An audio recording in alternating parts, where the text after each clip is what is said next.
नमस्कार, India voice पर बहुत स्वागत है आपका। मैं हूं आपके साथ प्रियंका मिश्रा। बुलेटिन की शुरुआत करेंगे और आपको सीधे लिए चलते हैं दिल्ली, जहां पर सीएम अरविंद केजरीवाल मोहल्ला क्लिनिक के मौके पर लोगों को संबोधित कर रहे हैं। अल्ट्रासाउंड एक्सरे का अगर कराना हो तो रेफर कर दिया जाता है। एक हमने महिला मोहल्ला क्लिनिक शुरू किया। महिलाओं की जो बीमारी होती है, अलग किस्म की बीमारियां होती हैं, उनको थोड़ा सा जनरल मोहल्ला क्लिनिक में अगर पुरुष डॉक्टर है तो थोड़ी हिचक होती है उनको जाने में। तो हमने कुछ 5 अभी मोहल्ला क्लिनिक पूरी दिल्ली में महिला मोहल्ला क्लिनिक शुरू हुए हैं और उसमें केवल महिलाएं जाती हैं। महिला डॉक्टर होती है, महिला स्टाफ होता है और केवल महिलाओं के लिए है वो। उसको अब ज़्यादा बढ़ाएंगे, उसका बड़ी चारों तरफ से डिमांड आ रही है। और मुझे बहुत खुशी है कि पूरे देश के अंदर अब इसकी जगह जगह बात फैलती जा रही है। पंजाब में तो खैर हमारी सरकार है, पंजाब ने 1.5 साल में दिल्ली को भी पीछे छोड़ दिया। हमने तो इतने साल में 533 खोले। पंजाब में 660 मोहल्ला क्लिनिक बनके अभी चालू हो चुके हैं और उन लोगों का लक्ष्य है कि वो 3-4 हज़ार मोहल्ला क्लिनिक लेके जाएंगे। इसके अलावा मुझे पता चला है और भी देश के कई हिस्सों में मोहल्ला क्लिनिक खुल रहे हैं। मैं आज केशवपुर के सभी भाइयों बहनों को बधाई देना चाहता हूं कि आपको ये सुविधा मिली और मैं भगवान से चाहता हूं कभी बीमार ना पड़ो, आप हमेशा स्वस्थ रहो। लेकिन अगर बीमारी है, होती भी है, तो अब मोहल्ला क्लिनिक है अपना इलाज कराने के लिए। आप सब लोग इतनी भारी संख्या में आए, इसके लिए आप सब लोगों का बहुत बहुत शुक्रिया। यू दिल्ली से अरविंद केजरीवाल को आप देख पा रहे थे। मोहल्ला क्लिनिक के उद्घाटन के मौके पर वो बोल रहे थे और साथ ही साथ उन्होंने जानकारी दी है कि दिल्ली में 5 महिला मोहल्ला क्लिनिक की शुरुआत आम आदमी पार्टी की सरकार ने की है। इसके बाद बात करते हैं अगली खबर की। मिशन छत्तीसगढ़ पर कांग्रेस अध्यक्ष मल्लिकार्जुन खड़गे ने सागर मध्य प्रदेश में जनता को संबोधित किया।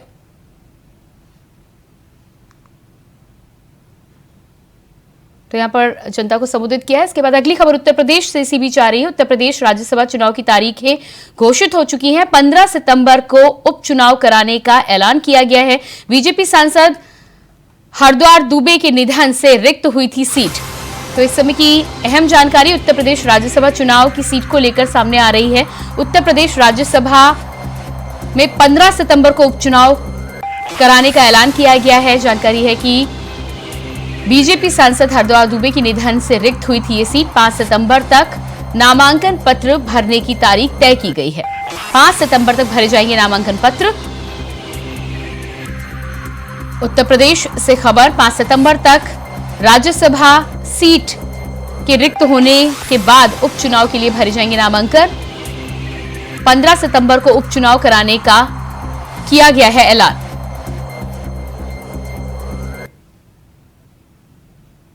तो बीजेपी सांसद के निधन के बाद यह सीट रिक्त हुई थी, जिसके बाद अब इस पर उपचुनाव की तैयारी हो चुकी है। 15 सितंबर को चुनाव का ऐलान किया गया है। 5 सितंबर तक नामांकन पत्र भरे जाएंगे। उत्तर प्रदेश राज्यसभा चुनाव की तारीख घोषित। 15 सितंबर को उपचुनाव कराने का किया गया ऐलान।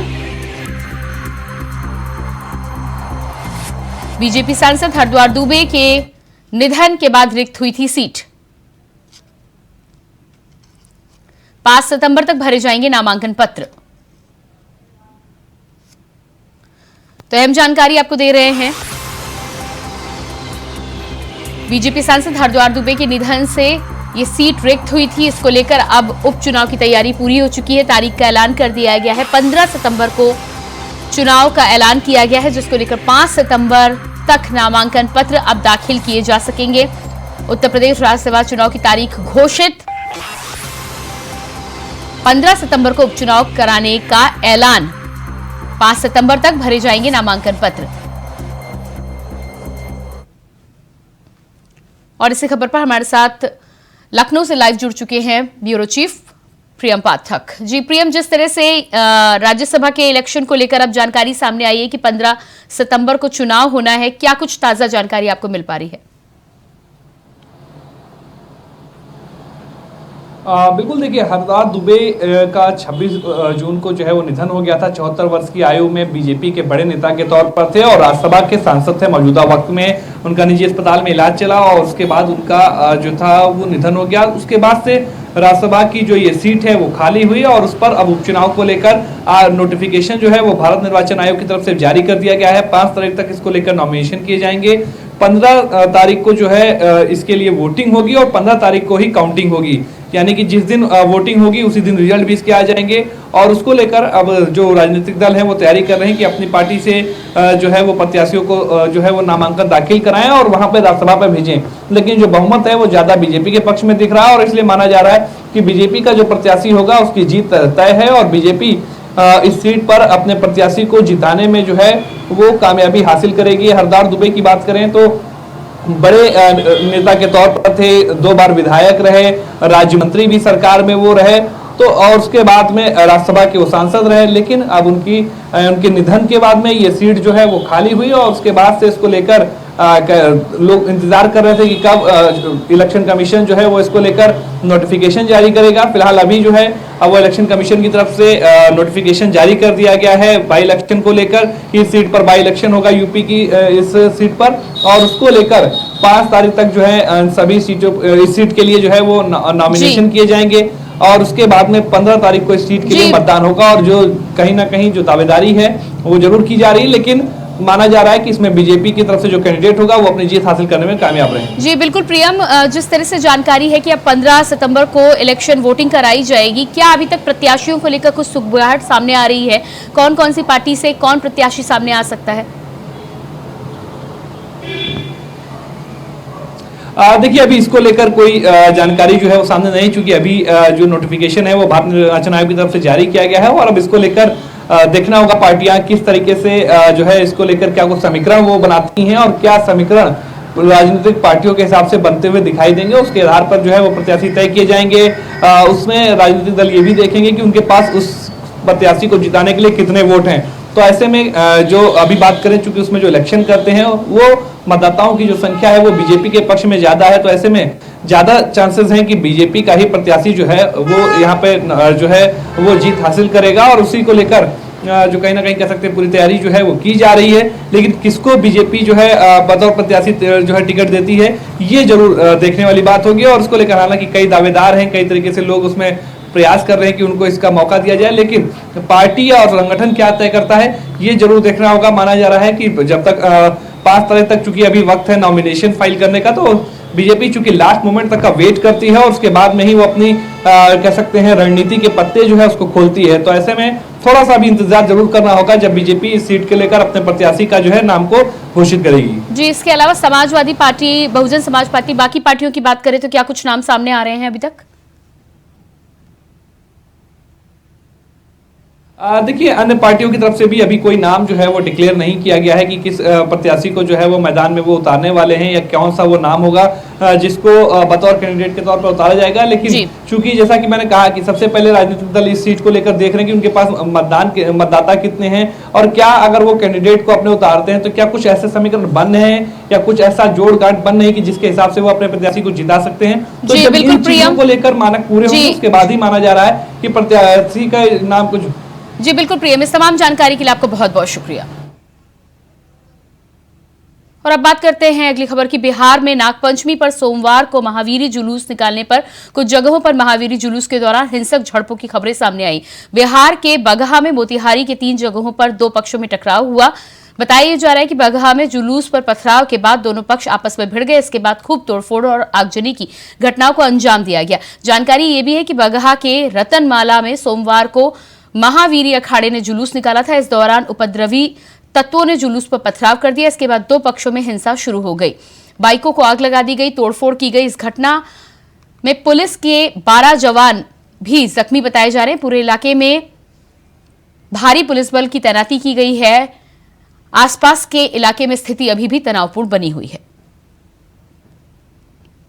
हर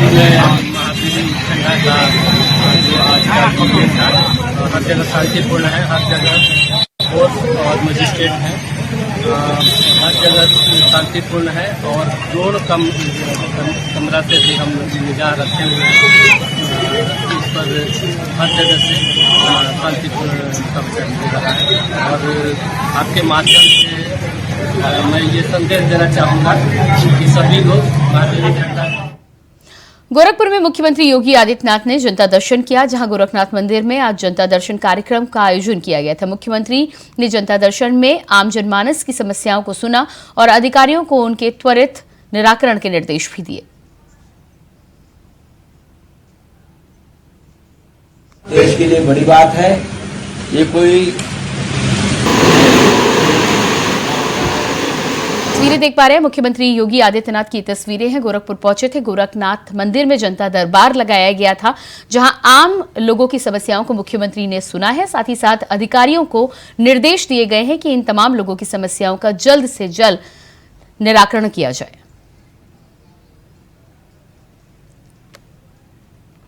और इसके बाद बात करते हैं अगली खबर चंद्रयान की। चंद्रयान 3 मिशन पर हो रही राजनीति के बीच शिवसेना के उद्धव गुट के नेता संजय राउत ने कहा है कि वह देश के लिए बहुत बड़ी बात है, इस पर राजनीति नहीं होनी चाहिए। वर्षों तक हमारे वैज्ञानिक ने इस परियोजना पर बहुत मेहनत की है, ये सभी सराहना के पात्र हैं। चाहे सरकार कोई भी हो, चाहे कांग्रेस की सरकार हो या भाजपा की, हमारा कर्तव्य हमारे वैज्ञानिकों का समर्थन करना है। ये बड़ी बात है। ये कोई राजनीतिक श्रेयवाद की लड़ाई नहीं होनी चाहिए।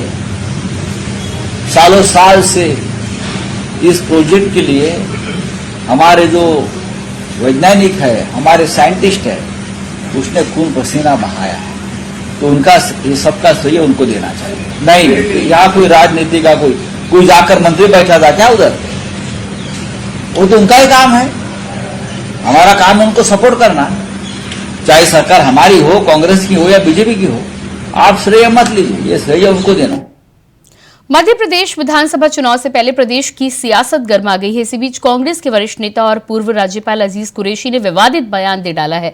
वहीं वीडियो 20 अगस्त विदिशा के लटेरी का बताया जा रहा है। इसमें कुरैशी ने अपनी ही पार्टी को घेरा है।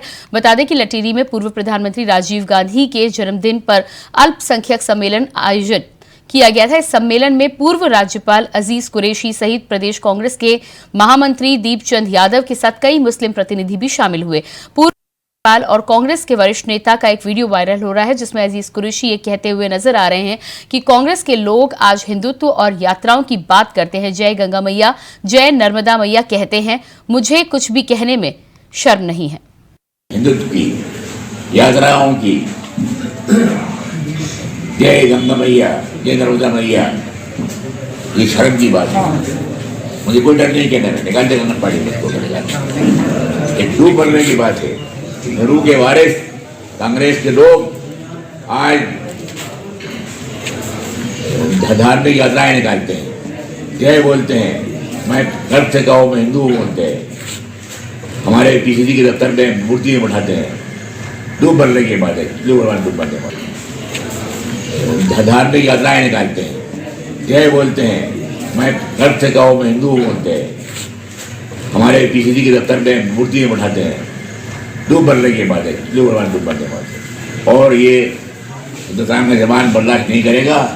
यहाँ भूख, बेरोजगारी, बीमारी, पकागरस्ती, भैंसकशी, अति लड़ाई।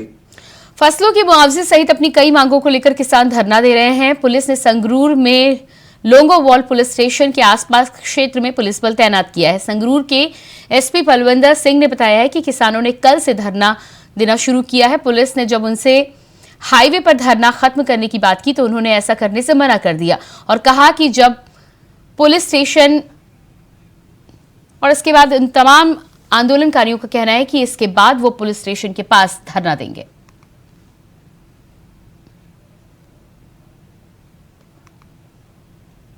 मुख्यमंत्री मनोहर लाल खट्टर ने संत कबीर कुटीर में, जहां केंद्रीय कानून मंत्री अर्जुन राम मेघवाल के सम्मान में डिनर का आयोजन किया गया था। आपको बता दें कि कार्यक्रम में केंद्र सरकार की उपलब्धियों और भविष्य के विजन पर बातचीत हुई, तो वहीं उप मुख्यमंत्री दुष्यंत चौटाला समेत तमाम कैबिनेट मंत्री इस कार्यक्रम में मौजूद रहे।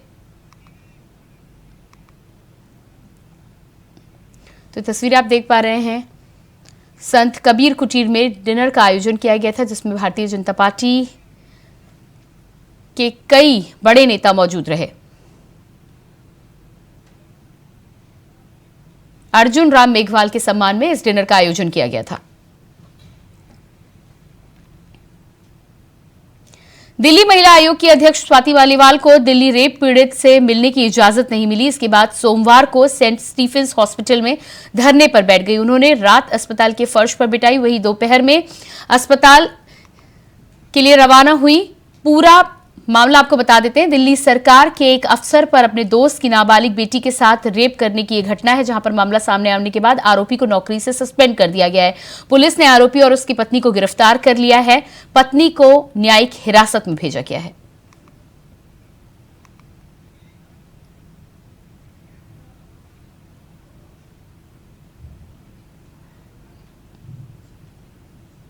तो ये तस्वीरें आप देख पा रहे हैं, स्वाति मालीवाल की ये तस्वीरें हैं। बताया जा रहा है कि दिल्ली में रेप पीड़ित से जुड़ा ये मामला सामने आया है, जिसमें बताया जा रहा है कि अपने दोस्त की बेटी के साथ रेप करने के बाद पति और पत्नी दोनों ने मिलकर उसे अबॉर्शन पिल्स भी दी थी। इस पूरे मामले में जो स्वाति मालीवाल उस पीड़िता से मिलने पहुंची तो उनको इजाजत नहीं मिली, जिसके विरोध में उन्होंने अस्पताल के बाहर ही धरना दे डाला। और आप देख पा रहे हैं तस्वीरें किस तरह से वहीं पे अपना बिस्तर लगाकर सोती हुई नजर आई। और इसके बाद बात करते हैं अगली खबर की। खबर संभल से है, जहां एक महिला ने युवक पर बहला फुसलाकर लव जिहाद में फंसाकर धर्म परिवर्तन करवाने का आरोप लगाया है। सभी पुलिस ने महिला को बरामद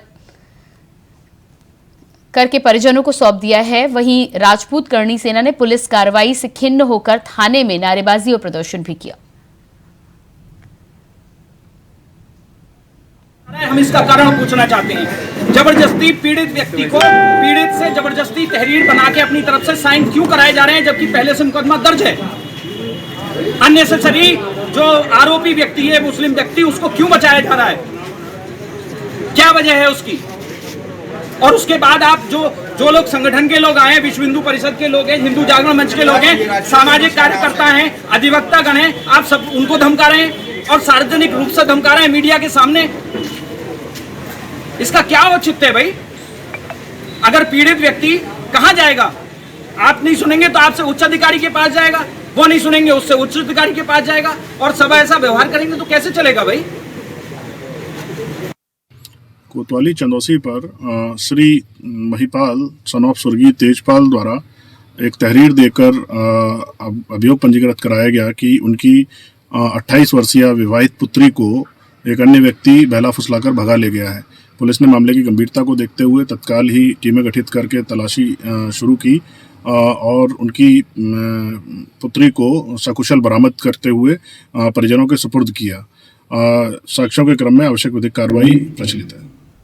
दिल्ली से सटे साइबर सिटी गुरुग्राम में प्रधानमंत्री के सलाहकार के खिलाफ पुलिस थाने में शिकायत दर्ज की है, जहां प्रधानमंत्री नरेंद्र मोदी के आर्थिक सलाहकार विवेक देवरॉय ने अंग्रेजी समाचार पत्र मिंट में भारत को नया संविधान देने की मांग करने वाला लेख लिखा था, जिससे पूरे देश में हंगामा जारी है और राजनीतिक बयानबाजी तेज हो गई है। आपको बता दें कि पूरा विपक्ष केंद्र की बीजेपी सरकार पर निशाना साध रहा है। तो वहीं गुरुग्राम के रहने वाले भीमसेना चीफ नवाब सतपाल तंवर ने विवेक देवराय के खिलाफ गुरुग्राम में सदर थाने में गंभीर धाराओं में मुकदमा दर्ज कराया। राज्यपाल सतपाल ने इस घटना को संविधान का अपमान बताया है और कहा है कि गंभीर और संज्ञेय श्रेणी का अपराध है।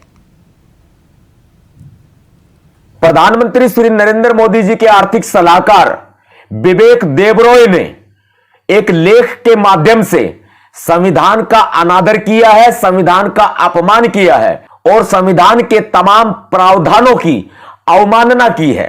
संविधान के अलग अलग भागों का अपमान किया है। यह एक गंभीर अपराध है।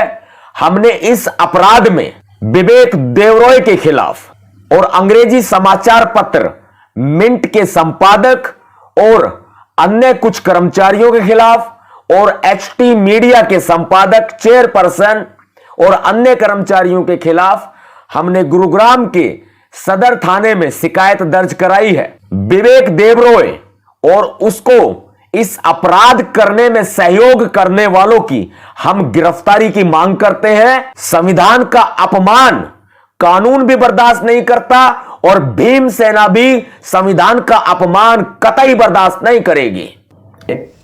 कानपुर में रामगंगा नहर में डूबी छात्रा का शव बरामद हो गया है। बता दें कि नहर पुल के पास ही शव तैरता हुआ मिला था। सूचना मिलते ही मौके पर पहुंची पुलिस और परिजन ने पुलिस ने शव को पोस्टमार्टम के लिए भेजा है। मामला बिधरू थाना क्षेत्र के दलेलपुर गांव का बताया जा रहा है।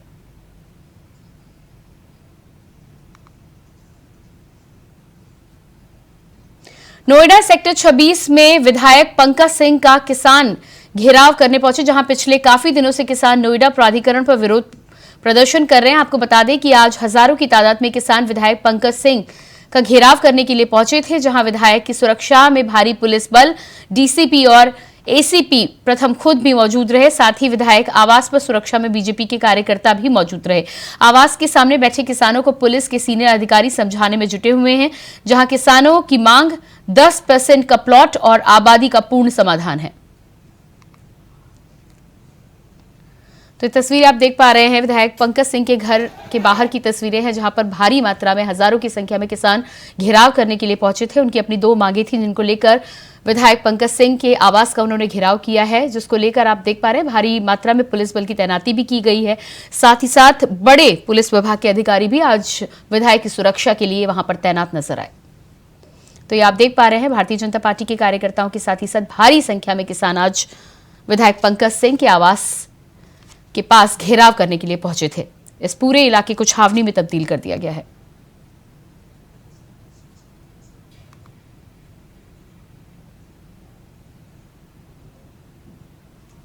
तो ये तस्वीरें आप देख पा रहे हैं किस तरह से यहां पर भारी संख्या में किसान नजर आ रहे हैं।